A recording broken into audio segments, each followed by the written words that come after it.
Doctor fees, medical fees, ಇವೆಲ್ಲವುದ ವೆಚ್ಚ ಇದೆಯಲ್ಲ, ಈ ವೆಚ್ಚದಲ್ಲಿ ಆಗುವ ಏರಿಕೆಯನ್ನು ಮೆಡಿಕಲ್ ಇನ್ಫ್ಲೇಷನ್ ಅಂತ ಕರಿತೀವಿ. ನಮ್ಮ ಜನರಲ್ ಇನ್ಫ್ಲೇಷನ್ ಇವಾಗಿರೋದು 2.08% ಆಗಸ್ಟಿಂದು, ಸೆಪ್ಟೆಂಬರಿಂದ ಇವತ್ತು ಸಂಜೆ ಬರುತ್ತೆ. ಮೆಡಿಕಲ್ ಇನ್ಫ್ಲೇಷನ್ ಎಷ್ಟಿರ್ಬೋದು ಗೊತ್ತಾ? ಎಕ್ಸ್ಕ್ಯೂಸ್ ಮೀ ಸರ್, ಮುಗಿಸ್ಬಿಡ್ತೀನಿ. ಪ್ರಿಯ ವೀಕ್ಷಕರೇ, ಈ ವಿಡಿಯೋನ ನೋಡೋದಕ್ಕೂ ಮೊದಲು ನಮ್ಮ ಚಾನೆಲ್ ಅನ್ನ ಇನ್ನು ಸಬ್ಸ್ಕ್ರೈಬ್ ಮಾಡ್ಕೊಂಡಿಲ್ಲ ಆದ್ರೆ ತಕ್ಷಣವೇ ಸಬ್ಸ್ಕ್ರೈಬ್ ಮಾಡ್ಕೊಳ್ಳಿ. ಹಾಗೆ ವಿಡಿಯೋ ಇಷ್ಟ ಆಗಿದ್ರೆ ಶೇರ್ ಮಾಡಿ. ಮೆಡಿಕಲ್ ಇನ್ಫ್ಲೇಷನ್ ಡಬಲ್ ಡಿಜಿಟ್ ಅಲ್ಲಿ ಇದೆ, ನಾಟ್ ಲೆಸ್ ದ್ಯಾನ್ 10%. ಕೆಲವು ಕಡೆ ನೀವು ಕಾರಲ್ಲ, ಅವ್ರು ಹೇಳಿದ್ದೇ ರೇಟು ಆಗಿರುತ್ತೆ ರೀ. I have heard about hospitals in Bombay which charges more than ₹1 crore for one operation. ಹೌದು, ಸರ್ಕಾರ ಆಯುಷ್ಮಾನ್ ಭಾರತ್ ತಂದಿದೆ, 62 ಕೋಟಿ ಜನರಿಗೆ ಅನುಕೂಲ ಆಗುತ್ತೆ.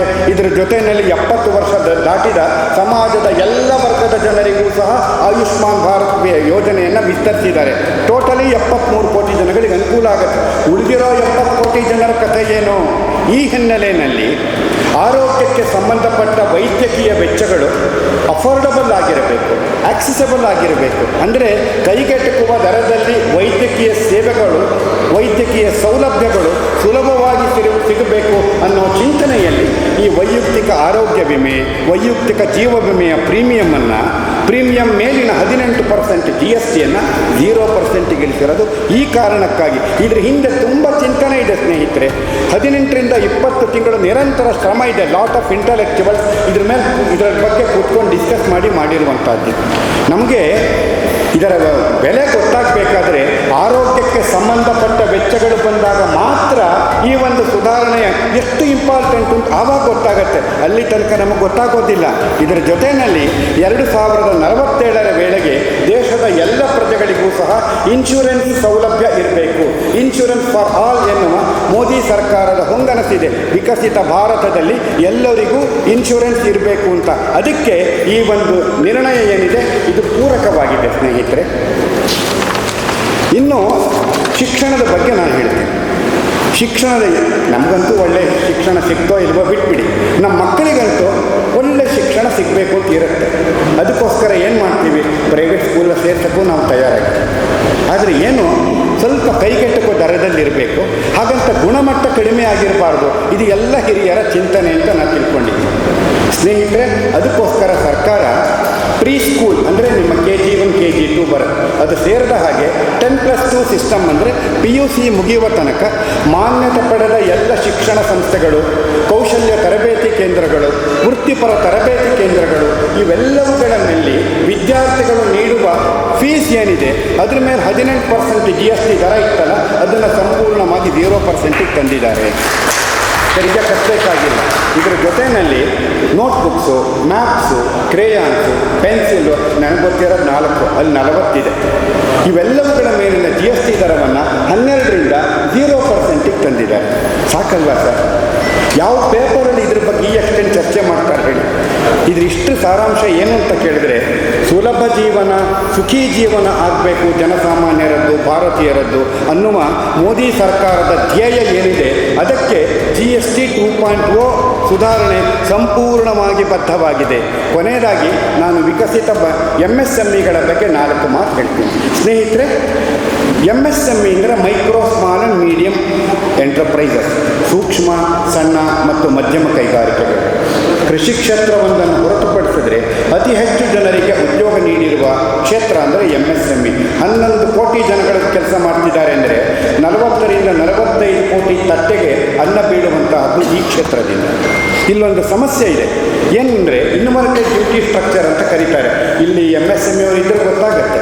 ಈಗ ಔಷಧಿ ಕ್ಷೇತ್ರ, ಜವಳಿ ಕ್ಷೇತ್ರ, ಇವುಗಳಲ್ಲಿ ಈ ರೀತಿ ಅನೇಕ ಕ್ಷೇತ್ರಗಳಿದೆ. ಇವುಗಳಲ್ಲಿ ಬಳಸುವ ಮೂಲ ವಸ್ತುಗಳಿದಾವಲ್ಲ, ಕಚ್ಚಾ ವಸ್ತುಗಳು ಅಂತ ಕರೀರಿ, ರಾ ಮೆಟೀರಿಯಲ್ಸ್ ಅಂತ ಕರೀರಿ, ಇವುಗಳ ಮೇಲಿನ GST ಅಂತಿಮ ಉತ್ಪಾದನಾ ಸರಕು ಅಂದರೆ ಫಿನಿಶ್ಡ್ ಪ್ರಾಡಕ್ಟಿನ ಮೇಲೆ ಇರೋ GSTಗಿಂತ ಜಾಸ್ತಿ ಇದೆ. ರಾ ಮೆಟೀರಿಯಲಿನ GST ಫಿನಿಶ್ಡ್ ಪ್ರಾಡಕ್ಟ್ಗಿಂತ ಜಾಸ್ತಿ, ಅಷ್ಟು ತಿಳ್ಕೊಳ್ಳಿ. ಇದರಿಂದ ತೊಂದರೆಯಾಗೋದು ಯಾರಿಗೆ ಅಂದರೆ MSME ಅವರಿಗೆ. 6 ತಿಂಗಳು ರಾ ಮೆಟೀರಿಯಲ್ ಕಲೆಕ್ಟ್ ಮಾಡ್ಕೊಳ್ಬೇಕು ಅಂತ ಹೇಳಿದಾಗ ಅವರಿಗೆ ತುಂಬ ವರ್ಕಿಂಗ್ ಕ್ಯಾಪಿಟಲ್ ಬ್ಲಾಕ್ ಆಗಿಬಿಡುತ್ತೆ, ಲಿಕ್ವಿಡಿಟಿನೇ ಇರೋದಿಲ್ಲ. ಸರ್ಕಾರ ಒಳ್ಳೆ ತೀರ್ಮಾನ ತೆಗೆದುಕೊಂಡಿದೆ. ನವೆಂಬರ್ 1, 2025 ಈ ಒಂದು ವ್ಯವಸ್ಥೆಗೆ ಇದೆಯಲ್ಲ, ಇದಕ್ಕೆ ಇನ್ವರ್ಟೆಡ್ ಡ್ಯೂಟಿ ಸ್ಟ್ರಕ್ಚರ್ ಅಂತ ಕರೀತಾರೆ. ಗೊತ್ತಾಯ್ತಲ್ಲ, ರಾ ಮೆಟೀರಿಯಲ್ಸಿಂದ GST ಜಾಸ್ತಿ ಇದ್ದು ಅಂತಿಮದ್ದು ಕಮ್ಮಿ ಇದ್ದರೆ ಇನ್ವರ್ಟೆಡ್ ತಿರ್ಗಾಮುರ್ಗಾಗಿದೆ ಅಂತ ಹೇಳೋದಕ್ಕೆ ಇನ್ವರ್ಟೆಡ್ ಡ್ಯೂಟಿ ಸ್ಟ್ರಕ್ಚರ್ ಅಂತ. ನವೆಂಬರ್ 1, 2025ರಿಂದ ಇನ್ವರ್ಟೆಡ್ ಡ್ಯೂಟಿ ಸ್ಟ್ರಕ್ಚರ್ನ ಟ್ಯಾಕ್ಸ್ ರೀಫಂಡಿನಲ್ಲಿ 90% ಭಾಗವನ್ನು ಮುಂಗಡವಾಗಿ ಕೇವಲ 7 ದಿನಗಳಲ್ಲಿ ಆಟೋಮ್ಯಾಟಿಕ್ಕಾಗಿ ಬರುತ್ತೆ. ನೀವು ಹಿಂದೆ ಕಾಯಬೇಕಾಗಿಲ್ಲ. I think you got it ಅಲ್ವಾ? ಆಟೋಮ್ಯಾಟಿಕ್ಕಾಗಿ ಬರುತ್ತೆ, 1 ವಾರದಲ್ಲಿ ಬರುತ್ತೆ. ನೀವು ಯಾರ ಹಸ್ತಕ್ಷೇಪವೂ ಬೇಕಾಗಿಲ್ಲ. ಇದರಿಂದ ಏನಾಗುತ್ತೆ ಗೊತ್ತಾ? ವರ್ಕಿಂಗ್ ಕ್ಯಾಪಿಟಲ್ ಬ್ಲಾಕ್ ಆಗೋದಿಲ್ಲ, ಲಿಕ್ವಿಡಿಟಿ ಕ್ಲೀನಾಗಿರುತ್ತೆ, ಯಾವ ತೊಂದರೆನೂ ಆಗೋದಿಲ್ಲ. ಇದೊಂದು ದೊಡ್ಡ ಸಮಸ್ಯೆ ಆಗಿತ್ತು. ಇವತ್ತು ಅದನ್ನು ಆಟೋಮ್ಯಾಟಿಕ್ ಮಾಡಿದ್ದಾರೆ. ಇನ್ನೊಂದು ಅದೇ ರೀತಿದು ಅಂದರೆ, ವ್ಯಾಪಾರಸ್ಥರು ಇರ್ಬೋದು, MSME ಸಂಸ್ಥೆಗಳಿರ್ಬೋದು, ರಿಜಿಸ್ಟ್ರೇಷನ್ ಮಾಡಬೇಕಾದ್ರೆ 2-3 ವಾರ ಕಾಯ್ತಿದ್ರು. ಈಗೇನು ಗೊತ್ತಾ? ಕೇವಲ 3 ವರ್ಕಿಂಗ್ ಡೇಸ್ಗಳಲ್ಲಿ ಆಟೋಮ್ಯಾಟಿಕ್ಕಾಗಿ ಸ್ವಯಂಚಾಲಿತ ಅನುಮೋದನೆ ದೊರೀತಾ ಇದೆ. ಇದು ಅತ್ಯಂತ ಸರಳವಾಗಿರುವಂಥದ್ದು ಸ್ನೇಹಿತರೆ. ನಾನು ಇಷ್ಟಕ್ಕೆ ಯಾಕೆ ಇದನ್ನು ನಿಲ್ಲಿಸ್ತೀನಿ ಅಂದರೆ, 1 ನಿಮಿಷ ಜಗತ್ತಿನ ಕಡೆ ನೋಡಿ. Look at the world. ಸುಮ್ಮನೆ ಯೋಚನೆ ಮಾಡಿ. ಫ್ರಾನ್ಸ್ ಶ್ರೀಮಂತ ರಾಷ್ಟ್ರ, 190 ವರ್ಷ ನಮ್ಮನ್ನು ಆಳಿರೋ ಬ್ರಿಟನ್ನು, ಈ ಎಲ್ಲ ಶ್ರೀಮಂತ ರಾಷ್ಟ್ರಗಳು ಇವತ್ತು ಸಾಲದ ಸುಳಿಯಲ್ಲಿ ಸಿಕ್ಕಾಕೊಂಡಿವೆ. ಈ ಎರಡೂ ದೇಶಗಳು ಇಂಟರ್ನ್ಯಾಷನಲ್ ಮಾನಿಟರಿ ಫಂಡ್ ಕೇಳಿ ಸಾಲಕ್ಕೋಸ್ಕರ ನೆಗೋಸಿಯೇಷನ್ ಮಾಡ್ತಿದ್ದಾವೆ. ಅಮೇರಿಕ ವರ್ಷಕ್ಕೆ ಎಷ್ಟು ಬಡ್ಡಿ ಕಟ್ಟುತ್ತೆ ಗೊತ್ತಾ? $2.2 ಟ್ರಿಲಿಯನ್. $1 ಟ್ರಿಲಿಯನ್ ಅಂದರೆ 89 ಲಕ್ಷ ಕೋಟಿ. 2.2 ಅಂದರೆ 200 ಲಕ್ಷ ಕೋಟಿ ಬರೀ ಬಡ್ಡಿ ಕಟ್ಟಲಿಕ್ಕೆ. ಫ್ರೆಂಡ್ಸ್, ಅಷ್ಟೂ ದುಡ್ಡನ್ನು ಸಾಲ ಮಾಡಬೇಕಾಗುತ್ತೆ. ನಾನು ನಿಮ್ಗೆ ಹೇಳ್ತಿರೋದು ಶ್ರೀಮಂತ ರಾಷ್ಟ್ರಗಳು ಕೇರಳ, ಅವ್ರ ಪರಿಸ್ಥಿತಿ ಹೇಗಿದೆ ಅಂತ. ಜಗತ್ತಲ್ಲಿ ತೆರಿಗೆ ಕಡಿತ ಮಾಡುತ್ತಿರುವ ಏಕೈಕ ರಾಷ್ಟ್ರ ಅಂತಿದ್ರೆ ಭಾರತದ ಕೇಂದ್ರ ಸರ್ಕಾರ. ಭಾರತ ಅಂತ ಹೇಳಬೇಡಿ, ನಮ್ಮ ಕರ್ನಾಟಕದಲ್ಲಿ ನಾನು ಹೇಳಬೇಕಾಗಿಲ್ಲ. ಹಾಲಿಂದ ಹಿಡಿದು ನೀರಿಂದ ಹಿಡಿದು ಕೊನೆಗೆ ಸತ್ತೋದ್ರೆ ಡೆತ್ ಸರ್ಟಿಫಿಕೇಟ್ ಕೊಡ್ತಿರಲ್ಲ, ಮರಣದ ಪ್ರಮಾಣ ಪತ್ರ, ಅದನ್ನು $10 $40 ಮಾಡಿದ್ದಾರೆ ಪುಣ್ಯಾತ್ಮರು. ಆದ್ದರಿಂದ ಸ್ಪೆಸಿಫಿಕ್ಕಾಗಿ ಹೇಳಬೇಕು, ಭಾರತದ ಕೇಂದ್ರ ಸರ್ಕಾರ ಅಂತ ಹೇಳಬೇಕು. ಇದೊಂದೇ ಮಾಡ್ತಿರೋದು, ಇನ್ಯಾರೂ ಮಾಡ್ತಾ ಇಲ್ಲ. ಜಗತ್ತಲ್ಲಿ ರಿಯಲ್ ಕ್ರೈಸಿಸ್ ಇದೆ.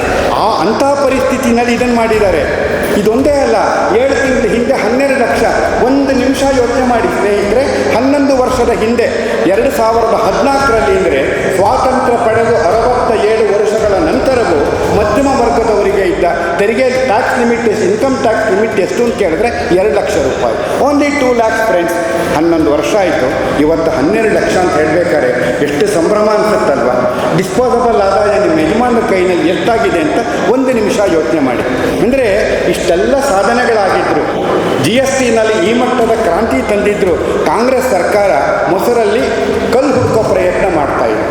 ಇದಕ್ಕೆ ಮಾನ್ಯ ರಾಹುಲ್ ಗಾಂಧಿ ಅವರು ನೇರವಾಗಿ ಹೇಳಿದರು ಲೋಕಸಭೆಯಲ್ಲಿ, 18% ಒಂದೇ ಒಂದು ರೇಟಿಂಗ್ ತರ್ಬೋದು ಅಂತ. ನೆನಪಿದೆ ಅಲ್ವಾ?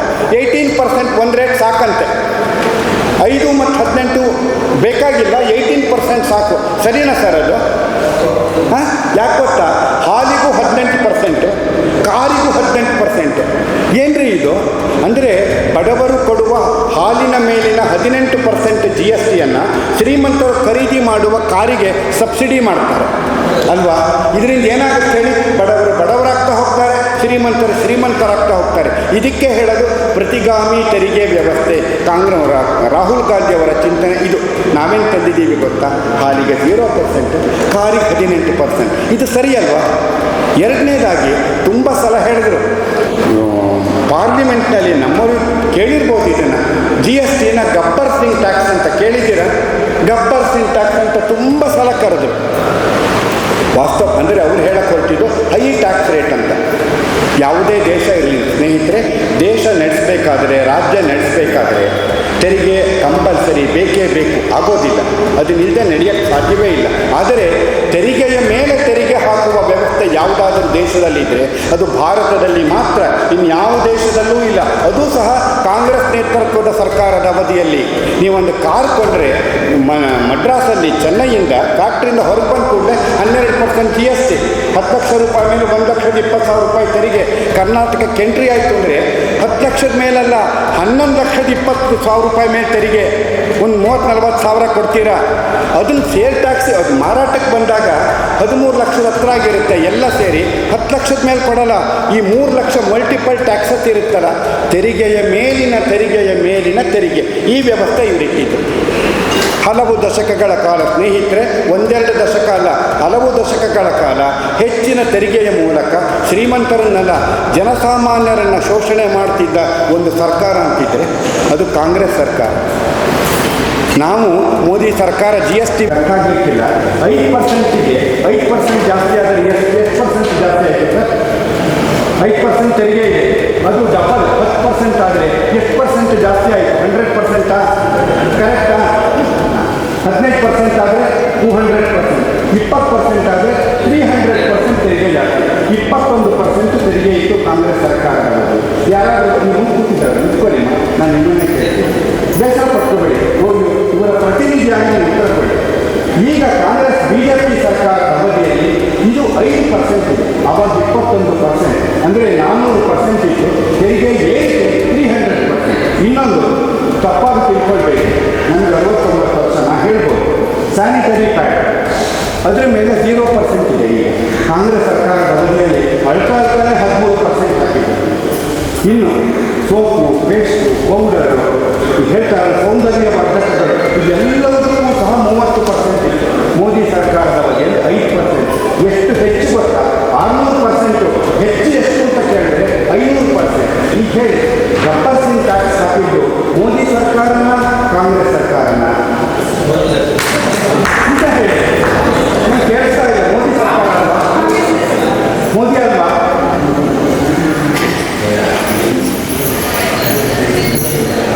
ತುಂಬ ಗಲಾಟೆ ಮಾಡ್ತಾರೆ, ಅವನೇ ಮಾಡಿರ್ತಾನೆ. ತಮಾಷೆ ಹೇಳಿದ್ರೆ ನೀವು ಇದ್ರ ಬಗ್ಗೆನೇ ಚರ್ಚೆ ಮಾಡ್ತಿದ್ರೆ ನೋಡಿ, TV, ಫ್ರಿಜ್ಜು, ವಾಷಿಂಗ್ ಮೆಷಿನ್ ಇರ್ಬೋದು, ಇವೆಲ್ಲವುಗಳ ಮೇಲೆ 30% ಮೇಲಿದೆ. ಅದು ಬೇಡ. ಮಿನರಲ್ ವಾಟರ್ 28% ಇತ್ತು ಕಾಂಗ್ರೆಸ್ ಕಾಲದಲ್ಲಿ, ಈಗ 5% ಇದೆ. ಎಷ್ಟು ಏರಿಕೆ ಸರ್? 400%ಕ್ಕಿಂತ ಜಾಸ್ತಿ ಅಲ್ವಾ? ಸ್ವೀಟ್ಸು 5% ಇದೆ, ಆವಾಗ 18% ಇತ್ತು ಸ್ವೀಟ್ಸ್ ಮೇಲೆ. ಎಷ್ಟು ಜಾಸ್ತಿ ಆಯಿತು? 300% ಜಾಸ್ತಿ ಆಯಿತು.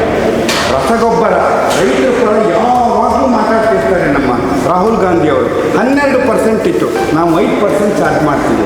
ಗಬ್ಬರ್ ಸಿಂಗ್ ಟ್ಯಾಕ್ಸ್ ಯಾರದ್ದು ಸರ್? ಅಲ್ವಾ? ಮೋದಿ ಸರ್ಕಾರದ ಅಲ್ಲ ಅಲ್ವಾ? ನೀವು ಕಾಂಗ್ರೆಸ್ ಆದರೂ ಸಹ ಸತ್ಯ ಹೇಳಬೇಕಾಗುತ್ತೆ. ಆದರೆ ಸ್ನೇಹಿತರೆ, ನಾನು ಎಲ್ಲ ಲೀಸ್ಟ್ ಹೇಳ್ತೀನಿ, ಸಮಯದ ಅಭಾವ ಇದೆ. ಪ್ರತಿಯೊಂದರಲ್ಲೂ ಸಹ ಕಾಂಗ್ರೆಸ್ನಿಂದ ಗಬ್ಬರ್ ಸಿಂಗ್ ಟ್ಯಾಕ್ಸ್, ಇದು 5-10% ಅಲ್ಲ. ಅದರಲ್ಲಿ ಯೋಚನೆ ಮಾಡಿ, ಪೇಸ್ಟು, ಈ ಸೋಪು ಗೀಪು ಎಲ್ಲ ನಮಗೆ ಗೊತ್ತಾಗ್ತಿರಲಿಲ್ಲ, ಚಿಕ್ಕದಲ್ವಾ, ಎಲ್ಲಿ 8 ರೂಪಾಯಿ ಒಂದು. ಇದು ಹಾಗಲ್ಲ, ಪರ್ಸೆಂಟೇಜ್ ಹೇಳಿದರೆ 400%, 500%. ಜನಸಾಮಾನ್ಯರಿಗೆ ಗೊತ್ತಾಗ್ತಿರಲಿಲ್ಲ. ಅಧಿಕಾರಕ್ಕೆ ಬಂದರೆ ಇನ್ನು ಎಷ್ಟು ತೆರಿಗೆ ಹಾಕ್ತಾರೆ ಅಂತ ನೆನೆಸ್ಕೊಂಡ್ರೆ ನಿಜವಾಗ್ಲೂ ಹೇಳ್ತೀನಿ, ಭಯ ಆಗುತ್ತೆ. ಇದೆಲ್ಲ ಈ ವಿಚಾರ ತಮಗೆ ಗೊತ್ತಿರಲಿ. ಕೇಳಿ ನಾನು ನಿಲ್ಲಿಸ್ತೀನಿ. ನಿಮ್ಗೆ ಏನಾದರೂ ಪ್ರಶ್ನೆಗಳಿದ್ದರೆ ನಮ್ಮ ಅಧ್ಯಕ್ಷರು ಹೇಳಿದರು, ಎಲ್ಲ ಹಿರಿಯರಿದ್ದಾರೆ, ಅವರಿಗೆಲ್ಲ ಅನುಮಾನ ಇರುತ್ತೆ, ದಯವಿಟ್ಟು ಒಂದು ಸ್ವಲ್ಪ let us have discussion about it. ನಾನು ಇಷ್ಟು ತಿಳಿಸ್ತೀನಿ. ಕಾಲೇ ವರ್ಷದ ಪರ್ಜನ್ಯ,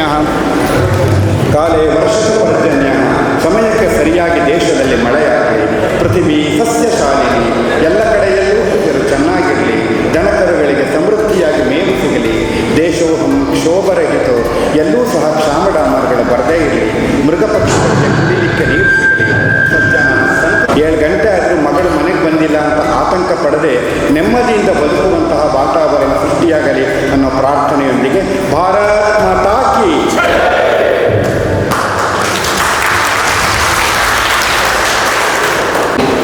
ನಮ್ಮ ರಾಜ್ಯ ಸರ್ಕಾರ ಈ ಅಡಿಕೆ ಗ್ಯಾರಂಟಿಗಳು ಘೋಷಣೆ ಮಾಡಿದ ಮೇಲೆ 55,000 ಕೋಟಿ ತನ್ನ ಕಡೆಯ ನೀರಿರ್ಬೋದು, ವಾಹನಗಳ ದರ ಇರ್ಬೋದು, ಈ ನ್ಯಾಯಾಲಯದಲ್ಲಿ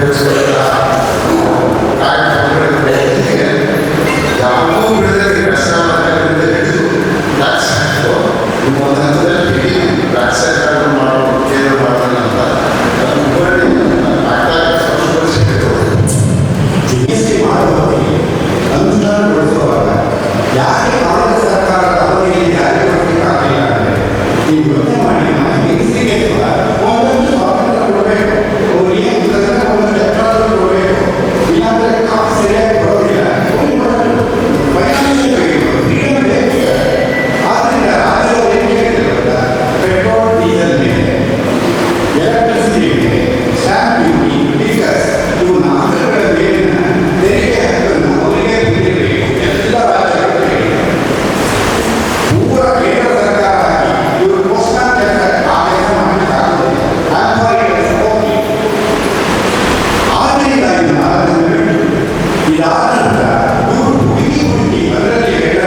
ಪಾರ್ಟಿಯ ಅಧ್ಯಕ್ಷರಾದಂಥ ಶ್ರೀಯುತ NS ಹೆಗ್ಡೆ ಅವರು ನಮ್ಮನ್ನು ಉದ್ದೇಶಿಸಿ ಅಧ್ಯಕ್ಷೀಯ ನುಡಿಗಳನ್ನು ಆಡಬೇಕು ಅಂತೇಳಿ ವಿನಂತಿ ಮಾಡಿಕೊಳ್ತೇವೆ.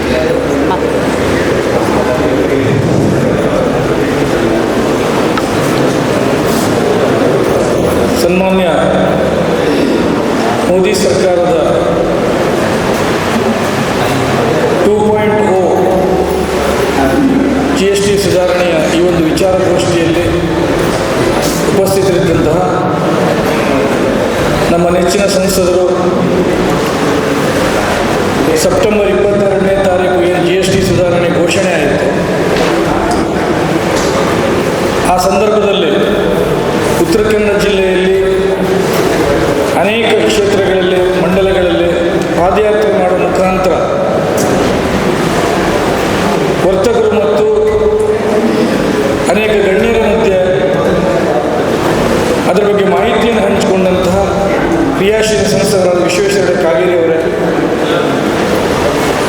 ಈ 2.0 ಸುಧಾರಣೆಯ ಕುರಿತಾಗಿ ತಮ್ಮೆಲ್ಲರಿಗೆ ಮಾಹಿತಿಯನ್ನು ಕೊಟ್ಟಂತಹ ನಮ್ಮ ರಾಜ್ಯದ ಆರ್ಥಿಕ ಪ್ರಕೋಷ್ಠದ ಮಾಜಿ ಸಂಚಾಲಕರಾದ ವಿಶ್ವನಾಥ್ ಭಟ್ರವರೇ,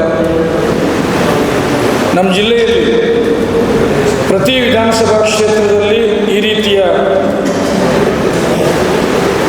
ಕಾರ್ಯಕ್ರಮಗಳನ್ನು ಹಮ್ಮಿಕೊಂಡು ಜನರಿಗೆ ಸಮಾಜದ ಮಧ್ಯೆ ಚರ್ಚೆ ಆಗಬೇಕು ಅಂತ ಒಂದು ಕಲ್ಪನೆಯನ್ನು ಇಟ್ಕೊಂಡು ಈ ವಿಚಾರಗೋಷ್ಠಿಯನ್ನು ನಮ್ಮ ಪಕ್ಷದ ಮುಖಾಂತರ ಸಂಚಾಲನೆ ಮಾಡಿದಂಥ ಸಂಚಾಲಕರಾದ ನಮ್ಮ ನಿಕಟಪೂರ್ವ ಜಿಲ್ಲಾಧ್ಯಕ್ಷರಾದ ವೆಂಕಟೇಶ್ ನಾಯ್ಕರವರೇ, ನಗರಸಭೆಯ ಅಧ್ಯಕ್ಷರಾದ ಶರ್ಮಿಳಾ ಮಾದನಗಿರಿ ಅವರೇ, ಹಾಗೂ ಆಗಮಿಸಿದ ಬೇರೆ ಬೇರೆ ಕ್ಷೇತ್ರದಲ್ಲಿ ಸಾಧನೆ ಮಾಡಿದಂತಹ ಮತ್ತು ಸಮಾಜದ ಬಗ್ಗೆ ಚಿಂತನೆ ಮಾಡಬಲ್ಲಂತಹ ಅನೇಕ ಗಣ್ಯರೇ ಹಾಗೂ ಆಗಮಿಸಿದ ಕಾರ್ಯಕರ್ತ ಬಂಧುಗಳೇ, ಸನ್ಮಾನ್ಯ ವಿಶ್ವನಾಥ್ ಭಟ್ರವರು ಮೋದಿಜಿಯವರು 2017ರಲ್ಲಿ ಏನು GSTನ ಅನುಷ್ಠಾನಗೊಳಿಸಿದ್ರು, ಆ ಸಂದರ್ಭದಲ್ಲಿದ್ದಂತಹ 4 ಶ್ರೇಣಿಯಲ್ಲಿದ್ದಂತಹ GSTಗಳ ಮೇಲಿನ ಸರಕುಗಳ ಮೇಲಿರುವಂತಹ GSTಯನ್ನು ಈಗ 2025ರಲ್ಲಿ ಸೆಪ್ಟೆಂಬರ್ 22ರಿಂದ ಏನು ಅದನ್ನು 2 ಶ್ರೇಣಿಗೆ ಇಳಿಸಿ ಯಾವ್ಯಾವ ಸರಕುಗಳ ಮೇಲೆ GST ಕಡಿಮೆ ಆಗಿದೆ, ಇಳಿಕೆ ಆಗಿದೆ ಹೇಳುವಂಥ ಸಂಪೂರ್ಣ ಮಾಹಿತಿಯನ್ನು ವಿಶ್ವನಾಥ್ ಭಟ್ರು ತಮ್ಮ ಮುಂದೆ ಇಟ್ಟಿದ್ದಾರೆ. ಇಲ್ಲಿ ನಮ್ಮ ಅಪೇಕ್ಷೆ ಇರುವಂಥದ್ದು ಇಷ್ಟ, ತಾವು ಸಮಾಜದಲ್ಲಿ ಚಿಂತನೆ ಮಾಡುವಂಥ ಗಣ್ಯರಿಗೆ ಬಂದಿದ್ದೀರಿ ಮತ್ತು ಬೇರೆ ಬೇರೆ ಕ್ಷೇತ್ರದಲ್ಲಿ ಸಾಧನೆ ಮಾಡಿದಂಥ ವ್ಯಕ್ತಿಗಳು ಇಲ್ಲಿ ಬಂದಿದ್ದೀರಿ. ನಿಮ್ಮ ಮಧ್ಯೆ ಇಲ್ಲಿ ಚರ್ಚೆ ಆಗಬೇಕು. ಕರ್ನಾಟಕದಲ್ಲಿ ವಿರೋಧ ಪಕ್ಷದವರು ಏನು ಮಾತನಾಡ್ತಿದ್ರು ತಾವೆಲ್ಲರೂ ಗಮನಿಸಿದ್ದೀರಿ. ಹಾಗಾಗಿ ಈ ಎಲ್ಲ ವಿಚಾರಗಳು, ಈ ಇಳಿಕೆಯ ಏನು ವಿಚಾರ ಇದೆ, ಇದನ್ನು ಸಮಾಜದ ಮಧ್ಯೆ ಚರ್ಚೆ ಆಗಲಿ ಅಂತೇಳಿ ನಾವು ಈ ವಿಚಾರಗೋಷ್ಠಿಯಲ್ಲಿ ತಮ್ಮನ್ನು ಕರೆದು ತಮ್ಮ ಮುಂದೆ ವಿಚಾರವನ್ನು ಮಂಡಿಸಿದ್ದೇವೆ. ಸನ್ಮಾನ್ಯ ಮೋದಿಜಿಯವರ ಏನು ಕಲ್ಪನೆ ಇದೆ, ಆತ್ಮನಿರ್ಭರ ಭಾರತ, ಅಂದರೆ ಭಾರತ ಸ್ವಾವಲಂಬಿ ಆಗಬೇಕು ಅಂತ. ಭಾರತ ಸ್ವಾವಲಂಬಿ ಆಗಬೇಕು ಅಂತ ಆದರೆ ನಾವು ಮೊದಲು ಸ್ವಾವಲಂಬಿ ಆಗಬೇಕು. ಹಾಗಾಗಿ ಸ್ವದೇಶಿ ವಸ್ತುಗಳನ್ನು ನಾವು ಬಳಸಬೇಕು ಅಂತ ಒಂದು ಕಲ್ಪನೆಯನ್ನು ಇಟ್ಕೊಂಡು ಇವತ್ತು ಅಭಿಯಾನ ನಡೀತಾ ಇದೆ. ಹಾಗಾಗಿ ನಾನು ವಿನಂತಿ ಮಾಡ್ತೇನೆ, ನಾವು ಸ್ವಾವಲಂಬಿ ಆಗಬೇಕು ಅಂತಂದರೆ ಮೊಟ್ಟ ಮೊದಲ ಬಾರಿಗೆ ನಮ್ಮ ಮನೆ ಸ್ವಾವಲಂಬಿ ಆಗಿದೆ ಅನ್ನೋದನ್ನು ನಾವು ಗಮನಿಸಬೇಕು. ನಮ್ಮ ಮನೆ ಸ್ವಾವಲಂಬಿ ಆದರೆ, ನಮ್ಮ ಗ್ರಾಮ ಸ್ವಾವಲಂಬಿ ಆದರೆ, ನಮ್ಮ ಜಿಲ್ಲೆ, ನಮ್ಮ ತಾಲೂಕು, ನಮ್ಮ ರಾಜ್ಯ ಸ್ವಾವಲಂಬಿ ಆದರೆ ದೇಶ ಸ್ವಾವಲಂಬಿ ಆಗಲಿಕ್ಕೆ ಸಾಧ್ಯ ಇದೆ. ಹಾಗಾಗಿ ನಾನು ವಿನಂತಿ ಮಾಡ್ತೇನೆ ತಮ್ಮೆಲ್ಲರಲ್ಲಿ, ನಾವು ಮನೆಯಲ್ಲಿ ಬಳಸುವಂಥ ದಿನನಿತ್ಯದ ವಸ್ತುಗಳು, ಸ್ವದೇಶಿ ವಸ್ತುಗಳನ್ನು ಬಳಸಬೇಕು, ತನ್ಮೂಲಕ ಆತ್ಮನಿರ್ಭರರಾಗಬೇಕು ಅಂಥದ್ದನ್ನು ನಾವು ಗಮನಿಸಿಕೊಂಡು ಸನ್ಮಾನ್ಯ ಮೋದಿಜಿಯವರ ಕಲ್ಪನೆ ಏನಿದೆ, 2047ಕ್ಕೆ ಈ ಜಗತ್ತಿನಲ್ಲಿ ದೇಶ ನಂಬರ್ 1 ಆಗಬೇಕು ಅಂತ ಏನು ಕಲ್ಪನೆಯನ್ನು ಇಟ್ಕೊಂಡು ಹೊರಟಿದ್ದಾರೆ. ಅವರ ಹೆಜ್ಜೆಗೆ 140 ಕೋಟಿ ಜನ ನಾವು ಹೆಜ್ಜೆಯನ್ನು ಸೇರಿಸ್ತೀವಿ ಅಂತಾದರೆ 2047ಕ್ಕೆ ಸ್ವಾತಂತ್ರ್ಯ ಸಿಕ್ಕಿದ 100 ವರ್ಷದಲ್ಲಿ ದೇಶ ಮೊದಲನೇ ಸ್ಥಾನಕ್ಕೆ ಬರುವುದು ಅನುಮಾನ ಇಲ್ಲ ಅಂತ ಒಂದು ಸಂದೇಶವನ್ನು ತಮ್ಮ ಮುಂದೆ ಹಂಚಿಕೊಳ್ಳುತ್ತಾ, ಇವತ್ತು ಇಷ್ಟೊತ್ತು ತಾವು ತಮ್ಮ ಸಮಯವನ್ನು, ಅಮೂಲ್ಯ ಸಮಯವನ್ನು ತಾವೆಲ್ಲರೂ ಕೊಟ್ಟಿದ್ದೀರಿ.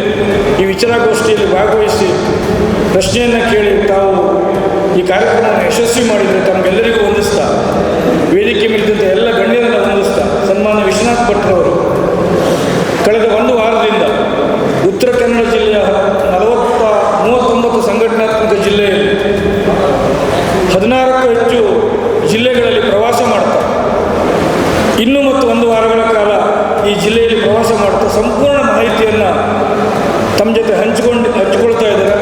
ಅವರಿಗೆ ನಮ್ಮ ಜಿಲ್ಲೆಗೆ ಬಂದು ನಿನ್ನೆಯಿಂದ ನಮ್ಮ ಜಿಲ್ಲೆಯಲ್ಲಿ ಪ್ರವಾಸ ಮಾಡ್ತಾ ಇದ್ದಾರೆ. ಅವರನ್ನು ನಾನು ಉತ್ತರ ಕನ್ನಡ ಜಿಲ್ಲೆಯ ಪರವಾಗಿ ಅಭಿನಂದನೆ ಸಲ್ಲಿಸ್ತಾ, ಈ ಕಾರ್ಯಕ್ರಮವನ್ನು ಯಶಸ್ವಿ ಮಾಡಿದ ನಮಗೆಲ್ಲರಿಗೂ ವಂದಿಸ್ತಾ ನನ್ನ ಮಾತನ್ನು ಮುಗಿಸ್ತೇನೆ. ಧನ್ಯವಾದ. ಅಧ್ಯಕ್ಷೀಯ ನುಡಿಗಳನ್ನು ಆಡಿ ಕಡಿಮೆ ಮಾಡೋಕ್ಕಾಗತ್ತಾ ಅಂದರೆ ವ್ಯವಹಾರ ಅಂತಂದರೆ ಕೊಟ್ಟು ತಗೊಳ್ಳುವಂಥದ್ದು, ಹೆಚ್ಚು ಕಡಿಮೆ ಮಾಡುವಂಥದ್ದು ಇರೋದೆ.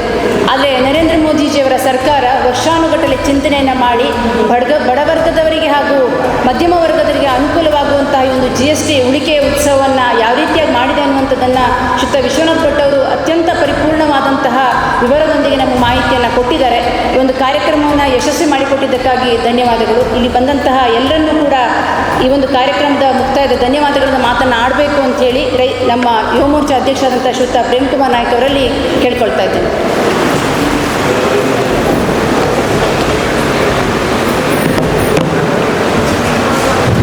ಭಾರತ್ ಮಾತಾ ಕಿ. ಭಾರತೀಯ ಜನತಾ ಪಕ್ಷ ಉತ್ತರ ಕನ್ನಡ ಜಿಲ್ಲೆಯ ಸಿರ್ಸಿ ವಿಧಾನಸಭಾ ಕ್ಷೇತ್ರದಲ್ಲಿ ಏನು ಇವತ್ತಿನ GST ಉಳಿತಾಯ ಅಭಿಯಾನದ ಕಾರ್ಯಕ್ರಮ ಏನು ಹಮ್ಮಿಕೊಂಡಿದ್ದೇವೆ, ಈ ಕಾರ್ಯಕ್ರಮದ ಅಧ್ಯಕ್ಷತೆಯನ್ನು ವಹಿಸಿರ್ತಕ್ಕಂಥ ನಮ್ಮ ಉತ್ತರ ಕನ್ನಡ ಜಿಲ್ಲಾಧ್ಯಕ್ಷರಾಗಿರ್ತಕ್ಕಂಥ NS ಹೆಗಡೆಜಿ ಅವರಿಗೆ ಅಭಿನಂದನೆಗಳನ್ನು ಸಲ್ಲಿಸ್ತಾ ಇದ್ದೇನೆ. ಹಾಗೆ ಈ ಒಂದು ಸಭೆಯ ಉದ್ಘಾಟಕರಾಗಿರ್ತಕ್ಕಂಥ ಹಾಗೆ ನಮ್ಮ ನೆಚ್ಚಿನ ಸಂಸದರಾಗಿರ್ತಕ್ಕಂಥ ಶ್ರೀ ವಿಶ್ವೇಶ್ವರ ಹೆಗಡೆಜಿ ಅವರಿಗೂ ಕೂಡ ಅಭಿನಂದನೆಗಳನ್ನು ಸಲ್ಲಿಸ್ತಾ ಇದ್ದೇನೆ. ಹಾಗೆ ಈ ಒಂದು ಅಭಿಯಾನದ ಮುಖ್ಯ ವಕ್ತಾರರಾಗಿರ್ತಕ್ಕಂಥ ಶ್ರೀ ವಿಶ್ವನಾಥ್ ಭಟ್ಜಿ ಅವರಿಗೂ ಕೂಡ ಅಭಿನಂದನೆಗಳನ್ನು ಸಲ್ಲಿಸ್ತಾ ಇದ್ದೇನೆ.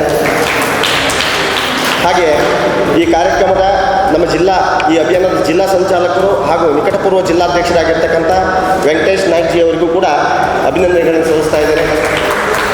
ಹಾಗೆ ಈ ಸಭೆಯಲ್ಲಿ ನಗರಸಭೆಯ ಅಧ್ಯಕ್ಷರಾಗಿರ್ತಕ್ಕಂಥ ಶ್ರೀಮತಿ ಶರ್ಮಿಳಾ ಮಾದನಗೇರಿಯವರು ಕೂಡ ಇದ್ದಾರೆ, ಅವರಿಗೂ ಕೂಡ ಅಭಿನಂದನೆಗಳನ್ನು ಸಲ್ಲಿಸ್ತಾ ಇದ್ದೇನೆ. ಧನ್ಯವಾದ. ಹಾಗೆ ಈ ಒಂದು ಕಾರ್ಯಕ್ರಮಕ್ಕೆ ಅಭಿಯಾನಕ್ಕೆ ಮಾಧ್ಯಮ ಮಿತ್ರರು ಕೂಡ ನಮ್ಮ ಜೊತೆ ಇದ್ದರು, ಅವರಿಗೂ ಕೂಡ ಅಭಿನಂದನೆಗಳನ್ನು ಸಲ್ಲಿಸ್ತಾ ಇದ್ದಾರೆ. ಹಾಗೆ ಇಲ್ಲಿ ಬಂದಿರತಕ್ಕಂಥ ಕಾರ್ಯಕರ್ತ ಬಂಧುಗಳು ಹಾಗೆ ಸಣ್ಣ ಉದ್ಯಮಿಗಳು, ದೊಡ್ಡ ಉದ್ಯಮಿಗಳು ತಾವೆಲ್ಲರೂ ಈ ಕಾರ್ಯಕ್ರಮವನ್ನು ಯಶಸ್ವಿಯಾಗಿ ಮಾಡಿಕೊಟ್ಟಿದ್ದೀರಿ. ತಮಗೆಲ್ಲರಿಗೂ ಅಭಿನಂದನೆಗಳನ್ನು ಸಲ್ಲಿಸ್ತಾ ಈ ಕಾರ್ಯಕ್ರಮಗಳನ್ನು ಮುಗಿಸ್ತಾ ಇದ್ದಾರೆ. ವೀಕ್ಷಕ ಮಹಾಪ್ರಭುಗಳೇ, ನಮ್ಮ ಚಾನಲ್ ಅನ್ನು ಸಬ್ಸ್ಕ್ರೈಬ್ ಮಾಡಿ, ಶೇರ್ ಮಾಡಿ, ಪ್ರೋತ್ಸಾಹಿಸಿ.